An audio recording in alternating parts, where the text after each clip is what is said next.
Guys, good evening, good morning everyone. मैं MD Ejaz,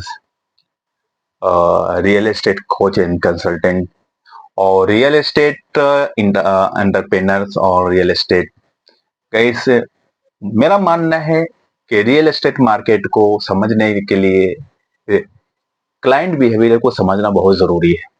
guys, client behaviour क्या होता है, क्लाइंट का एक्सपेक्टेशन क्या होता है, क्लाइंट की नीड क्या होती है। हमें क्लाइंट के नजरिए से हमें हर चीज को देखना चाहिए।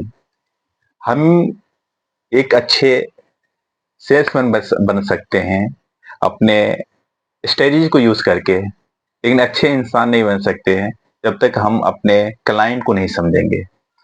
दो चीज मैं आपको समझाना चाह रहा हूं। एक ब्रोकर क्या होता है, एक कंसल्टेंट क्या होता है, दोनों के फर्क को मैं बता रहा हूं। एक ब्रोकर कभी भी क्लाइंट के पीछे पड़ जाता है, क्योंकि उसको सिर्फ उसका मोटो रहता है कि हमें बेचना है, किसी को भी चिटका देना है, कोई भी प्रॉपर्टी चिटका देना है, क्योंकि हमें इससे ब्रोकरेज मिलेगा। हाँ, तो वो आपके पीछे पड़े रहेगा, राइट।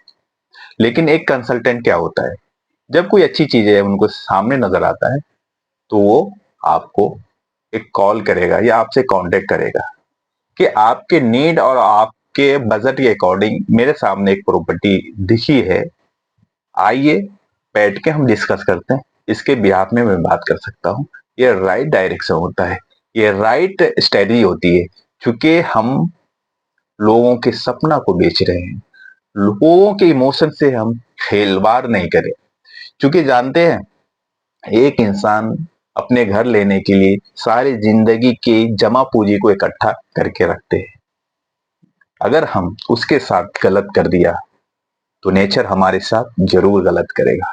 इसलिए कोई भी ब्रोकर इस बात पे इंसिस्ट नहीं करे कि किसी भी प्रॉपर्टी को किसी को चिटकाने की कोशिश करे, बल्कि उसके नीड को, उसके डिजायर को, उसके बजट को समझे और उसके बाद कैलकुलेट करके आप उनको सजेस्ट करें। सपोज कर लो कुछ उसके अंदर खामियां दिख रहा है या कुछ डिफॉल्ट है या कुछ प्रॉब्लम है, तो आप उनको गाइड करें, क्योंकि आप पे वो ट्रस्ट कर रहा है, सारी जिंदगी की कमाई आपके भरोसे लगा रहे। इसलिए सिर्फ आप ब्रोकर नहीं बने, अपने आप को एक कंसल्टेंट बने, एक अच्छी डील अपने क्लाइंट को करके देखे। श्योर कि एक क्लाइंट अगर आपसे सेटिस्फाइड होगा तो माउथ एड ऐसा होता है जो वो एड का कंपेयर कोई नहीं कर सकता।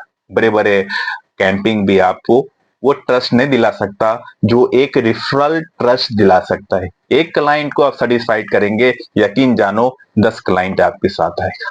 लेकिन आप थोड़े फायदे के लिए, थोड़े नफे के लिए अगर किसी को कोई भी प्रॉपर्टी चिटका दो, उसके साथ गलत एक्सपीरियंस होगा, तो बना बनाया साम्राज्य आपका विनाश हो जाएगा।